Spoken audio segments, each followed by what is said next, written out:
Are we live here? I guess we are. Rusty Mansell here coming to you live. I have got Jake Rowe and Palmer Toms are down in Miami following up Georgia's big win 63-3. Got my man Jake Roos kind of behind the scenes, and Jake is a little down and out. So y'all keep my boy in my prayers there. He's fighting through this to produce this show. We'll give you just a second for you guys to jump in here. We'll get some comments. Don't know what to say. 63-3, and on DawgsHQ the whole time I've kind of have maintained that Georgia. I was kind of consistent. I think Jake Rowe was very consistent in our message, and what we were hearing is Georgia was getting after it, man. I mean, Georgia was getting after it in practice. They were good on good. These guys were going to play. Not real sure anybody thought Brock Bowers or Marius Mims was ever going to play. Didn't matter. I think it's the largest bowl win in the history of bowls. 60 points in the Cotton Bowl. I mean, in the Orange Bowl, Georgia wins over Florida State. And kind of talked a little bit about some of the things about Georgia and what makes this team special, and seeing Georgia, the culture. I knew that Kirby Smart was going to find a way. I knew this team was going to be pissed off. That's just no other word to use other than pissed off. They were not in the playoff. And, listen, we're not going to say nothing about Florida State. They, had some opt-outs. Well, so did Georgia. But, you're not going to sugarcoat it. Florida State had the majority of starters not playing, but Georgia also had a couple of guys that, you look at Jamon Dumas-Johnson, he was all conference, didn't play. You look at, and I'm no longer at Georgia, you look at Brock Bowers, who's a first rounder. You look at Marius Mims, who's a first rounder. Georgia played without their share of guys as well. But I think a statement more, let's talk more about Georgia's statement win here to carry momentum into the offseason. And you just look at this team, man, and the pieces in the puzzle they've got, and they finally got healthy. Ladd McConkey was healthy. What a hell of a run by Ladd McConkey on that play, on a trick play that they covered. And Cash Jones got held up. Should have been a flag, but McConkey turns that into a touchdown. It just shows you how explosive he is. And you kind of start thinking, what would Georgia had been like, man, with Ladd McConkey and Brock Bowers? Never really got to see those two together healthy. And, Georgia, we'll never know, but I know this. I tweeted this out and also put it on the board. So let me make sure I'm getting this right here. Last 756 days, Georgia has won 30-1. They won 2 national championships. They won the Orange Bowl twice. They won the Peach Bowl over Ohio State. And this senior group is leaving with 50 wins in Athens. That's the greatest run in the history of Georgia football. Let me say this again. That's the greatest run in the history of Georgia football. Don't think it's like that's the end of things, but what this team right here, when they go in that locker room tonight, the history they made, that team will forever carry this group of seniors. By the way, it was a COVID group. This group of seniors will carry that legacy with them for the rest of their life. And, I think Georgia's roster can be just as good as any team they've ever had next year, but obviously they've got a hell of a schedule. And we got all season to dig into that. But tonight, for a few minutes here, we're going to reach out, man, and just talk about Georgia football and what they did. And, I can't preach enough the culture of what Kirby Smart, DJ Shockley, a lot of guys know DJ Shockley, and I do some stuff with DJ Shockley. And he asked me, man, how does Kirby keep doing this? How does Kirby keep getting number one classes? And I said, one of the biggest things for Kirby is culture and competition. And he tries to find the right fit of kids. And he tells you, if you're the best player, you're going to play. And, I want to get into other names, but I will talk about players on this team. You look at C.J. Allen and you look at Raylan Wilson, those 2 freshman linebackers, and there's some guys that left. And there's some guys that left because of them. And those young men are extremely talented football players. And, that the culture of what Georgia has tells you how those kids played, why those kids played tonight, and how special it was to finish off those seniors winning 50 wins and winning another Orange Bowl. I don't know if Georgia wants to try to talk to the SEC office and see if they can at least rotate the SEC championship from Atlanta to Miami, because when Georgia steps in that Hard Rock Stadium, man, they have just been absolutely beating the brakes off people. That's Michigan and Florida State have taken 2 just throttling wins by the Georgia Bulldogs. So See a few questions here. You guys hit me with some thoughts. Yeah, I thought Roger Robinson was great tonight. I got a chance to see him. Gunnar Stockton. What do you guys think about Gunnar Stockton? First time you got a chance to see Gunnar Stockton, young man I've known out of Arabian County since a freshman year. I tell you what I loved about Gunnar Stockton was he got a chance to run with the ones. Now, I guarantee you, he didn't get a chance to run with the ones much at all. He got game reps to run with the ones, and kind of shows you the skill set he brings, man. He can really hurt you with his legs, and he just really he's got a good arm, and he's gonna get better with experience. So Gunnar Stockton is certainly going to be a big factor as this game goes on. But right now, Carson Beck coming back, kind of know who the guy's going to be. And what'd you guys think about Will Muschamp? That was a pretty cool moment, huh? Seeing his son get a first down in the Orange Bowl, Jackson Muschamp, and you can see the excitement on Will over there. And by the way, Mike Bobo's son was playing center on that play. So you look at Drew Bobo and Jackson Muschamp. Had to be a really cool moment for that Georgia coaching staff to see their kids playing on the field together. Yeah, see, Georgia's going to Tuscaloosa and Austin, and they're going to Ole Miss, and Ole Miss has had a hell of an offseason. We'll talk so much about that, but I think the big thing is with Carson Beck coming back, you kind of know, as Mike Bobo, you kind of know this offense, what he does well and what he needs to work on. You get a whole year into him, and it's about having the right pieces of the puzzle. You go to that SEC championship game, and Brock Bowers guy can barely walk, man. Marius Mims played 6 plays in that game. I think he played 7 plays in that game. And that's your best lineman. And you look at Ladd McConkey, just really couldn't give you much. So that game is what it is. But you think about when those guys worked together, how special it was and what they were able to do. And Dylan Bell, I don't know if we talked enough about Dylan Bell. That's a guy that's really taken a step forward for next year. And he made 2 great contested catches. And I think that's what you've been kind of missing out on the edge. Don't forget, Rod Thomas didn't play today. He's hurt. Smile Munden didn't play. Oh, by the way, Smile Munden, first-team all-conference player that didn't play for Georgia today. So you look at those guys and you think about what can be next year. But I think Dylan Bell is a huge piece of the puzzle. Rod Thomas, I think he's going to take a step forward next year. Second year in the offense. I think he's going to be really good. And you look at offensively, that offensive line coming back with those guys.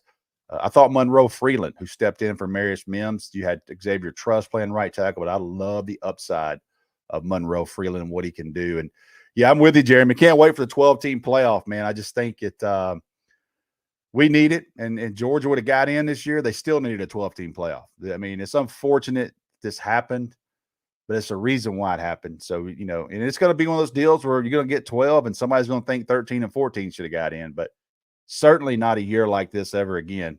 Those days are going to be over. And I like Georgia's chances, man, to always find a fit in a 12-team, especially under Kirby Smart. I just think they got a roster that can always kind of be there. And there's going to be some tough outs, man. Georgia, Alabama. I couldn't see a bracket ever with those 2 teams not in it. Just don't see it. I think Texas is built for the long run, and I think these teams are going to be really good. Let me know. We'll spend about 5 more minutes with you guys. Let me know what you're thinking. Antoine Sampson there, I'm with you. I've been preaching about Dylan Bell, and I think Dylan Bell showed tonight how versatile he is, because I'm telling you, the guy can play running back. Dude, he's a great player. He's got a lot of – you don't want to put that on him with Debo Samuels, because that's an all-pro player in the NFL. But, I mean, he's very versatile. He's very versatile. And I think that Dylan Bell is a player that's really going to be a big weapon for Georgia next year. Steve, I'm with you on that. I think Georgia and Bama is going to be there every year. I just don't – if Nick Saban and Kirby Smart are there, I don't see how Georgia and Alabama are not in the top 12. Matthew C. here's talking about Branson Robinson, and excited about him. It's unfortunate, man, because, he took a 12-month injury. Those are 12-month deals. So, you tend to look at ACLs, and now those are like 8 to 10-month deal. And, what Branson had, it's going to be August. He's going to do some things in the summer, but, I still think he's going to be a really good football player in Georgia. But just a heartbreaker for him to suffer that type of injury. And I think he's going to help Georgia next year, but I'm not sure he'll be a factor like when they play Clemson. It's going to take him a little bit longer.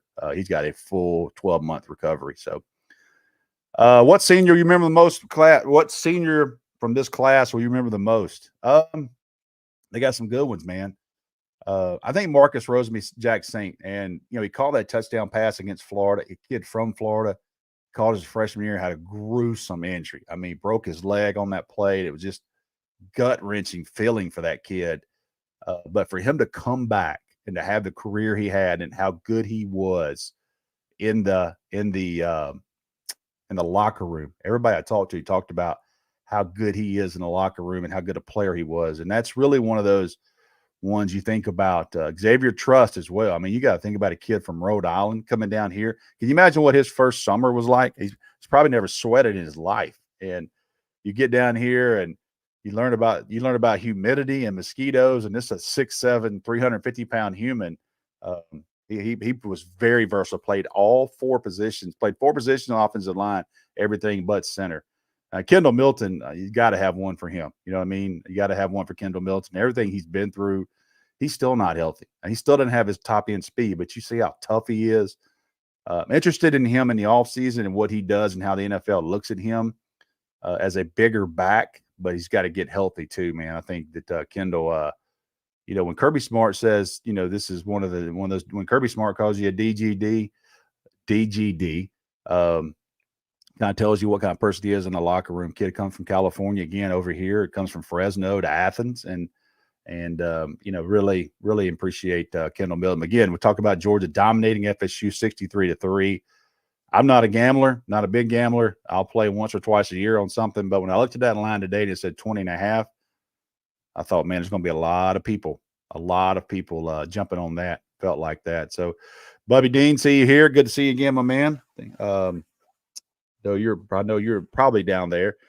Van Pran, yeah, that is an easy choice. Just on the decision, we talked with Van Pran and we had him on our podcast, and just the decision for him to come back was so big. But I'll tell you this, Cedric Van Pran, one of the best centers. Georgia's had a great run on centers. They've had a great run on centers. And Cedric Van Pran, one of the most complete, I would say, football players on and off the field you will meet. I think he was probably a late third rounder last year, and he'll probably be a third rounder this year. He came back to work on a few things, and he's going to be one of the first 2 or 3 centers taken, in my opinion, in this draft. He'll be a really good football player.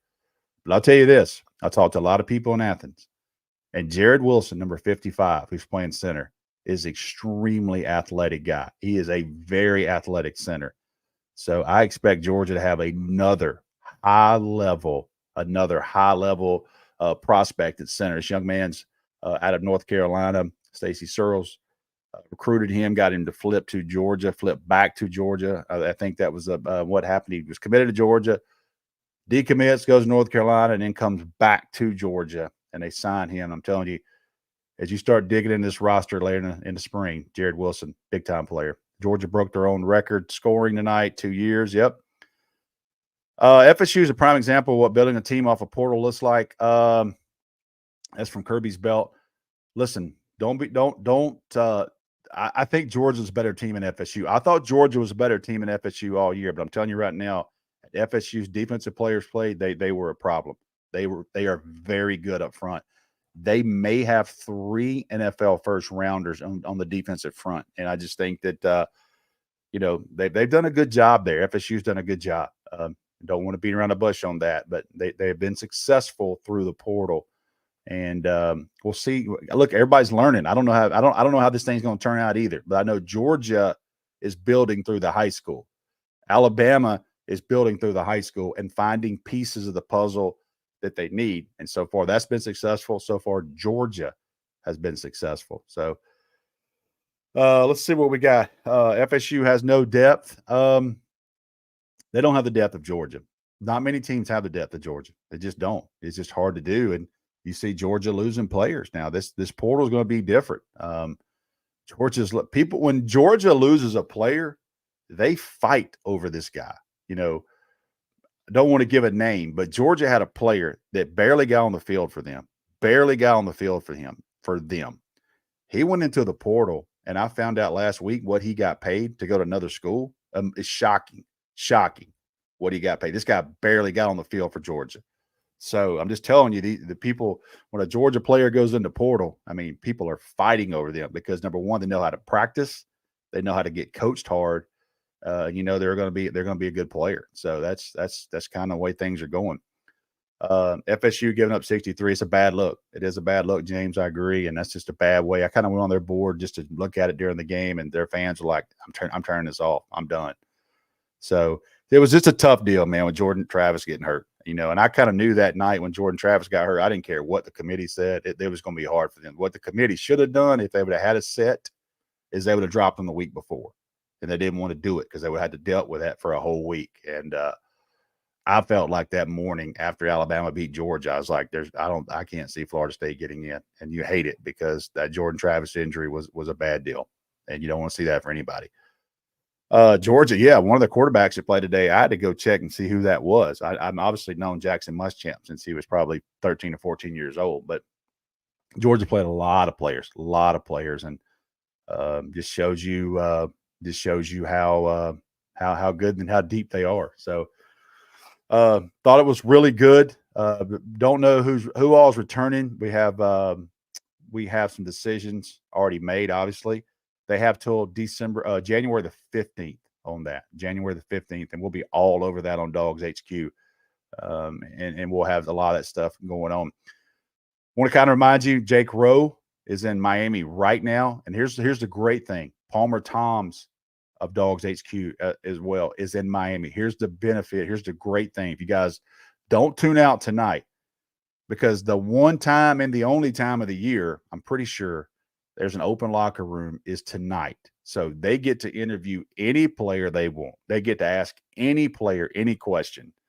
And so they're going to have tons of stuff tonight. I know you might tune in to, everybody might watch this Cowboys game, a little Saturday night NFL, but do not tune out to DawgsHQ tonight because Jake Rowe and Palmer Tom's going to have some really good stuff. I'm interested in what they have because you get to interview any player, Brock Bowers, any freshman, you get a chance to talk to those guys, and that's really cool. So Michael staying at home, that's something we'll certainly watch. You know what I watched about Michael is they stood him up tonight, and they stood him up tonight, and outside linebacker. I thought that was a really good deal.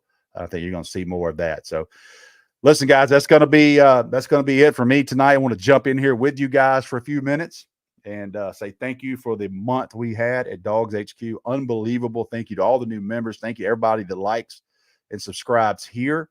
Don't tune out tonight because DawgsHQ, again, will have some great content. We got two guys on the ground. They're in the locker room right now. I'm interested in what Kirby Smart has to say after this, and get to interview all these players, the freshmen you have not heard from, all those guys. They're going to get to talk to Michael Williams, any of them. We'll be there tonight with DawgsHQ. But for me tonight, Rusty Mansell, let's enjoy this win. Georgia 63, Florida State 3. One of the biggest wins in the history of Georgia football, record-breaking for a bowl game. Enjoy tonight. Be safe. Happy New Year's to everyone, and thank you for being here.